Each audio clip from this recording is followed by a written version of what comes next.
Bonjour, je vous retrouve pour l'aperçu d'un tensiomètre vendu par Nokia. Donc il arrive dans ce carton, dans un élégant coffret, avec une partie aimantée qui permet de le ranger très facilement. Voilà, on galère pas, c'est pratique. On a un petit mode d'emploi avec des schémas, donc on comprend vite, pas de souci. Hop, donc il faut au préalable télécharger une application sur le store, une application de Nokia, Elfmate.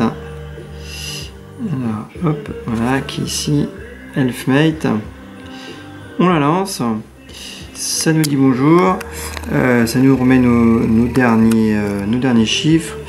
On a tout le résumé qu'on a fait.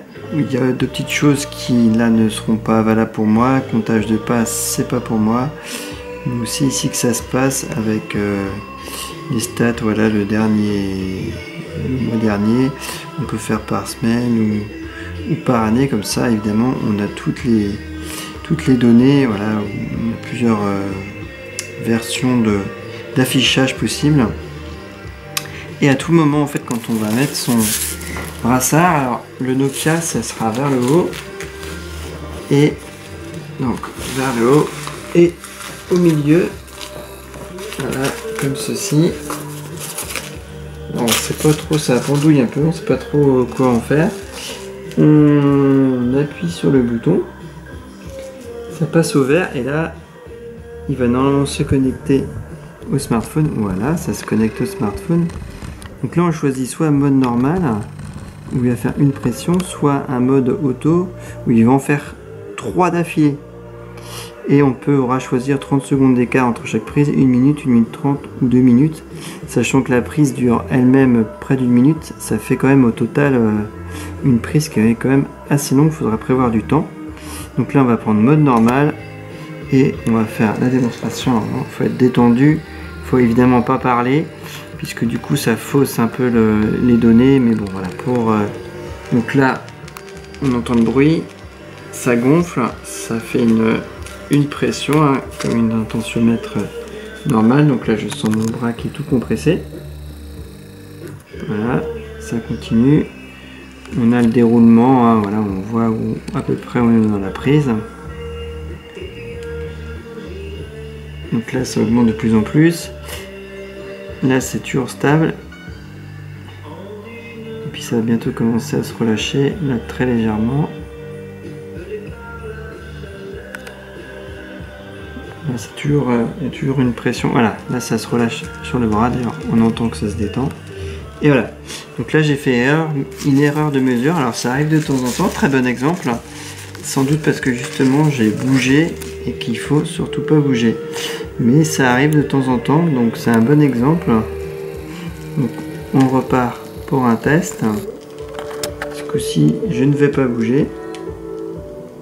J'ai aussi une fois erreur de transmission à l'appareil. Je ne sais pas pourquoi ça fait ça.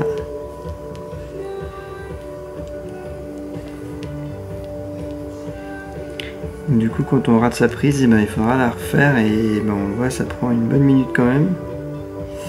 De toute façon quand on prend son station, il faut être calme et tout, faut pas être nerveux, faut pas être pressé. Hop, on arrive sur la fin.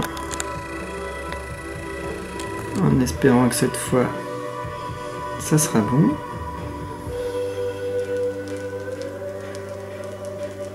Voilà, ce coup-ci c'est bon. Donc là, il me met un message, d'ailleurs, hypertension de grade 1. Et si on veut cliquer dessus, il faudra une connexion internet. Sinon, on n'aura pas accès. Voilà, il y a un petit message, une classification, il nous explique un peu. Mais ces petits messages d'alerte et d'explication ne sont pas accessibles si on n'a pas d'internet. Donc, c'est l'avantage de ce produit, c'est qu'on a vraiment toutes les données. On peut les retrouver très facilement. Mais là il met connexion perdue parce que après chaque prise il se coupe de lui-même, on n'a plus le bouton vert d'allumer, donc il s'est coupé. Donc là on est dans le mode historique en fait, où on peut aller voir toutes les mesures. Donc l'avantage, comme je disais, c'est qu'on peut vraiment avoir toutes ces mesures. On n'a pas besoin de les noter au fur et à mesure, mais on donne tout à Nokia, ce qui est moyen. Et pour les piles, en fait c'est juste 4 piles, donc c'est pas super pratique je trouve ce système. Il faudra un jeton, on déverrouille bien et on a accès aux 4 piles là. En l'occurrence c'est des Duracell qui sont fournis directement, hein, j'ai rien fait, elles sont fournies directement. Donc c'est des petits DLR03 et puis après il suffit de bien d'appuyer dessus et de tourner en même temps, mais il y a des fois plus pratique comme système. Donc voilà ce qu'on pouvait dire en quelques mots sur son tensiomètre connecté, qui sera quand même pas accessible à tout le monde parce qu'il faut vraiment son smartphone à côté, et puis il faut quand même avoir un petit côté geek pour paramétrer au tout début et tout, créer un compte et accepter surtout de donner ces données à Nokia, ce qui moi me gêne le plus dans ce type d'appareil. Je préfère quelque chose de plus discret où on n'est pas obligé d'envoyer ces données au constructeur qui nous a fourni l'appareil. Voilà, merci pour votre attention, bye bye.